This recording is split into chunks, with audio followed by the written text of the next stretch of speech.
I was probably 12, and for some reason I took the notion to get on a bull, and it just kind of come out of left field, and it was kind of an addiction from right then and there.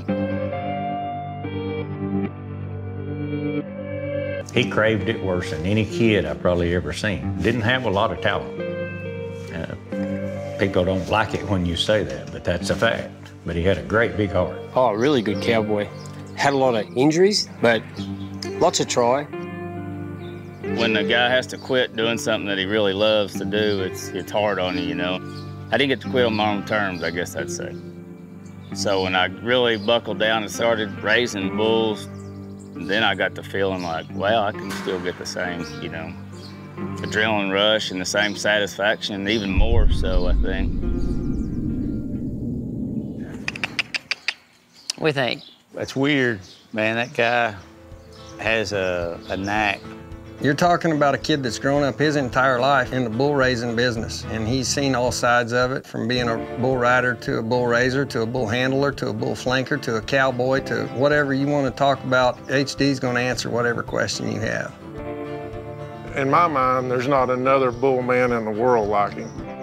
And HD has that magic touch. He has a connection. It's a tender heart. I don't know. It's something in his heart that they see and they love. HD has more natural talent, being able to see a bull today and what he can be 3 years from now than anybody I've ever seen. He'll work with them son of a guns from, I would say daylight, but he don't get up at daylight. So he's a very late starter and he's a very late finisher. That's what they say. He's hell to get started, but he's hell to get stopped. How many times HD would be needing to get bulls ready and, you know, would be down at this arena at 2, 3, 4 o'clock in the morning working with the bulls? I would describe him as a perfectionist and a control freak and a sore loser. He's definitely. He's not kicking dirt and mad. He's trying to figure out how to fix his problem. I always thought I was pretty good at it, but he showed me I didn't know anything. It's hard work is what's made it. I mean, they put the hours in, the time in, and everything that they've generated out of this, they put back into the program. I've been a rancher now for 30 years. I don't even like dealing with the 12 head of bulls I got. We do all of our own farming, cut all of our own hay.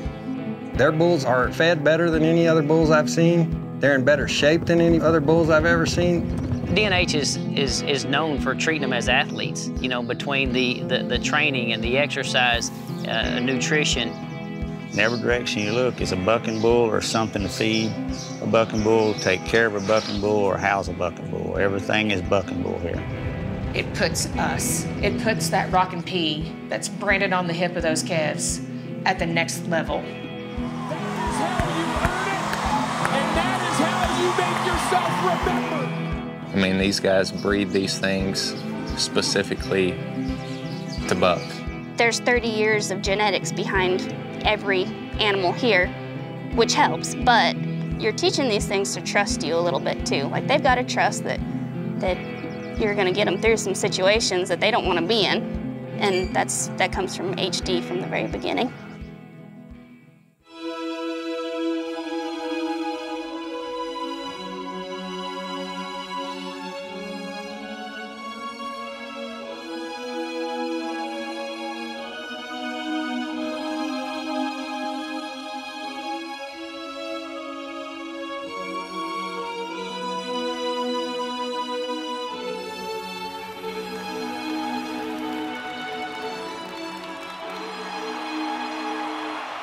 They've raised more good bucking bulls than anybody in the history of the sport. Mostly a mudslingers. Shepherd Hill's tested. Sketchy Ball. Crossfire Hurricane. Inferno. Copperhead. Shot. Hocus Pocus. Hardly Dime. Strutting Stuff. Bones.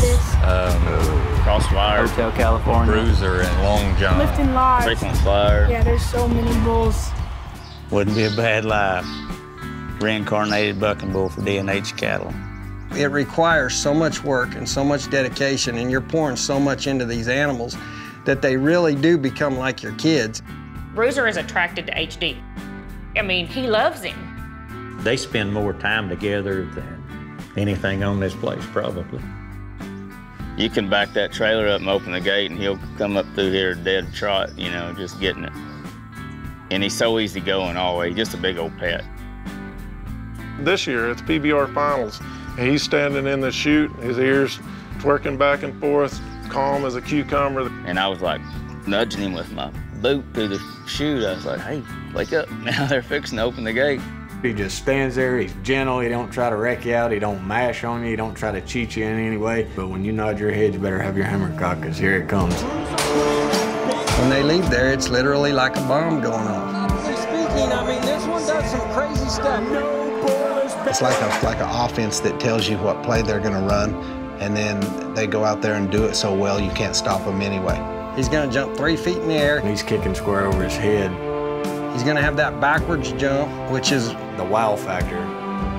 I'm gonna come lay up and I'm gonna break over and kick, and if you can stay hooked, well, you'll win a lot of money. You're kind of forced into picking him, because if you don't pick him, they can be 93, 94 points on him, so the guy coming in second or third that's behind you can move ahead of you. You take the risk, do you roll the dice, do you pick bruiser? Well, now don't get me wrong, it can get dangerous in a hurry. Oh, my favorite ride would be JB Mauney at the finals. I mean, at that time, JB was the best in the world.